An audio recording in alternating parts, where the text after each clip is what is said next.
welcome back to New York Talk. This is the Scouting Report. We look ahead to our next opponents, another relegation rival. This time it is QPR. Ben Platt from the W12 podcast has joined us. How are you doing, Ben? Very well, thank you. Happy Halloween. Happy Halloween. So I was expecting a couple of days ago to ask you about the football that Gareth Ainsworths played, which we will come on to maybe in a moment. But the news in the last 24, 48 hours is that he has left and you have a Spanish guy who was managing in Sweden. Yes. Talk to me about the change in management, and like we mentioned before we start recording, we all thought it was going to be old Neil Warnock back in charge and a different manager entirely. Yeah. Well, look, Gareth Ainsworths has been on the brink for weeks. We lost 4-0 at Blackburn before the international break, and everyone thought that was it. I think even he thought that was it with his post-match press conference and his weird subs towards the end. It was a bit like, you got me in this mess, you can stay on the pitch, and sort of attitude. Mm-hmm. So for that not to happen, and for him to get given 2 games, which we were never, West Brom away, Leicester at home, difficult games. So so he was on the brink. Like you said, it was all been a bit of a mad last week, really. I'm surprised that he left. Obviously, the results were really poor, and then on Saturday he left within 2 hours of the game. Like, it was announced, he was gone, and then an hour later, the Warnock thing came out that Warnock was coming, and it was all agreed, and that was in a lot of outlets. It was all in house as well, but that was what was going on. To then Monday, be sat here with Martí Cifuentes, who, like I said, manages Hammarby in Sweden, and he's highly thought of there, and he plays nice football. He nearly got the job in the summer. That's where this has come from. It's not random as it sounds. It was between him and Mickey Beale in the summer, and Critchley, actually. They were the 3 that we were pondering over. So he's well known from an interview perspective and from a person. I mean, he nearly got it. It was between him and Mick Beale. So we've now gone and made that decision now. So I can't say I know a lot about him, but he comes with a good reputation. But like I said to you before, we're an absolute mess at the moment. So I'm hoping he knows what he's got himself in for. Yeah. Well, so one of the things that we know about him is he tries to play football. He seems to be a sort of a modern day coach.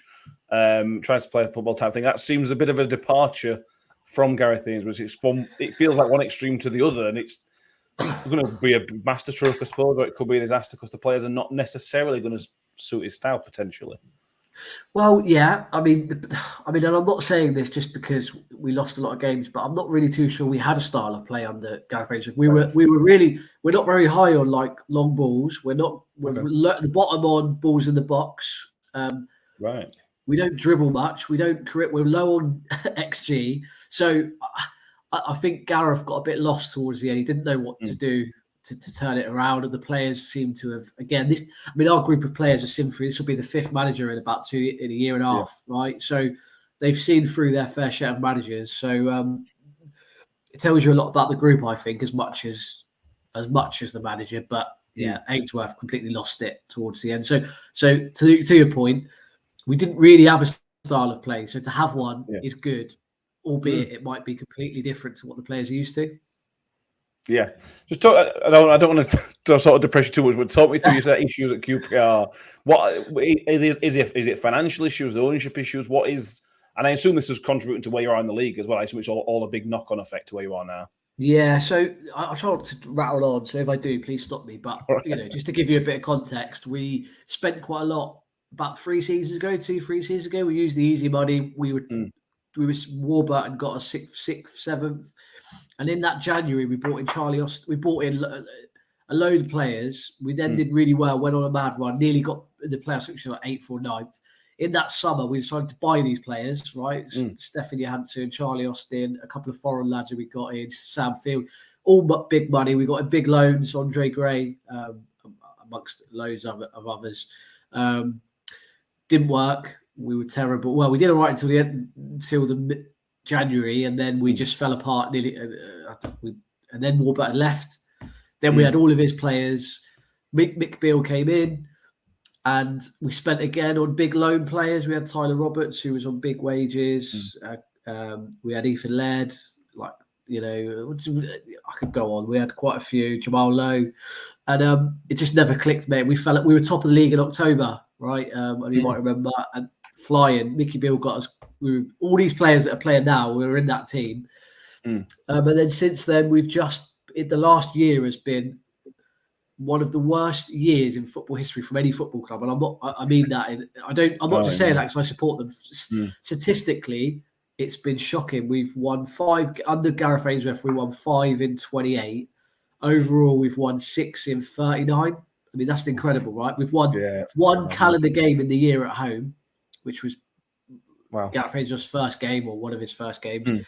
We've lost more times to Blackburn, Sunderland, and Coventry than we've won this year at home. So they've both beaten us twice this year at home in 2023. We've only won 1 game. So, sorry, they've won more games at Loftus Road than we have, right? What's the issue? Yeah, it's financial this year. We're right up against it this year. We've spent big, was my point. The last 2 seasons, the easy money's ran out, and we brought Gareth Ainsworths in as someone who could motivate, get the players going, dogged, might get great results out, keep us up this season. But it's really backfired. The red flags were there last season with him. And we're in a rut, mate. We're in literally a massive rut that we can't get out of. We really can't. So, yeah. Can you see the light? I know we're only 5 points shift. We're still early days. We're going to be in November, first game in November when we play each other. Because you've got the players. Chair's an excellent player. Will it when it fits an excellent player. You've got some really, really good players in there. If you get them going, and the new manager can get a system working, surely that's a positive that you've got those quality players in there. Well, I believe that our 11 is as good as any 11. Outside of, your big top 3, 4, 5 teams, you've got Steve Cook in there in the centre back who's really good. He's injured at the moment, but he's excellent. We've just signed Reggie Cannon who will play. He's an American international. He's quality, right? But he's only just come in. We've got Colback in centre midfield who's suspended for Saturday, so he won't be available, which is really annoying. Sam Field, who's quality, and then we've got Chair, Willock, Dykes up front. So there's some quality there in the 11, but outside of that, it's pretty poor, which is frustrating. We've got a young lad called Sinclair Armstrong. You might have heard of him. I remember him. Yeah. He got his first cap for Ireland. He's really good, really strong, quick, but he's so raw. It's ridiculous. I don't think I've ever seen a more talented raw person. He's just crazy. Yeah. This is where I go. What should we expect from you on Saturday? And I guess the answer is you don't know. What do you want to see? First game, new manager. What is it you want to see from this new guy on the first game? Yeah, I mean, just a bit of an attacking bravery and a bit of intent, because last 3 games we've literally parked a ship in front of the goal, not a bus. Like, we've had Dykes up front, Lyndon Dykes up front on his own, literally on his own, and just trying to grind out a draw.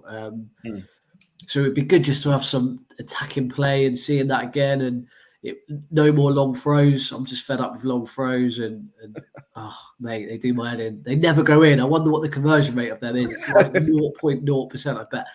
And it'd be interesting to see what he does different, really, because ultimately he's not got a big squad. We've got a few players out. Willock's been completely left out of the fold by Gareth Ainsworths. They had a falling out or something, and he's barely played. He's been on the bench, and he's brought him on when we're 4-0 down with 2 minutes to go. Yeah, stuff like that. So be interesting to see if he brings him back into the fold. Yeah, definitely. Let me trouble you for a score prediction. Then again, very difficult to predict this one. But what is your prediction for Saturday? Oh God, mate, I really don't know. I'm gonna say 2-2. But I honestly, mate, it wouldn't surprise me if we lost 3-0. Really, I don't know what he can do in 3 days, 2 days to change the mindset and the confidence of the lads. Really, but you never know. Yeah, the good thing for you is we're coming off one of the worst performances in recent memory. Yeah, I watched it. So. What happened there then? I don't know, to be honest. I don't know whether they've sort of lost their heads because it's a derby or what, but it was just, people are very, very unhappy, embarrassed, shameful, disgraced. There's some strong words come out from fans this week. And rightly so, it was poor. It was really poor. which means it's going to be, a classic on Saturday, doesn't it? Yeah, I can't imagine it being a classic. Is there going to be many changes your side? I imagine if it was that poor. I would have thought so, but we don't know. It changes quite a lot anyway. We're struggling for centre backs as it is. Yeah. We've got like Sean Morrison's his only fit specialised centre back, and he was garbage on Saturday on Sunday. Yeah. He's got just something. We normally start 4 at back, but Wednesday ripped us apart with 4 at back. So I think we'll go 5, but then we lose attacking style from that. So I don't know. Yeah, it's a big game. There's people saying that if we lose on Saturday, then Matt Taylor's potentially up against it big time. So, but that's just because of the style of play. It's just the way we've played. It's not like we can all accept losing, and you'll be saying we can all accept losing, but absolutely. It's the manner in it, and yeah. Yes. So Saturday, it's got everything. It's going to be a classic then. Absolutely. Yeah. Let me know, Ben, just if everyone wants to get some QPR perspective, get a bit more insight, you guys, on the new manager and any post-match stuff. Where can they find you guys? Yeah, so we're on all your major social media, just W12 Podcast. With any QPR fans that do listen, we interview managers. We've interviewed managers, ex-players. We've had Warnock, Les Ferdinand, Harry Redknapp all on the pod. So there's some good content to listen to. So just head over, type it in, and we should pop up. I'll put links in this show description as well. Thank you who's listened. If you are watching you are watching YouTube, make sure you like the video and subscribe as well. Thank you, Ben. Good luck for the rest of the season. Not Saturday, obviously. You too, Matt. Yeah, absolutely. Cheers, guys.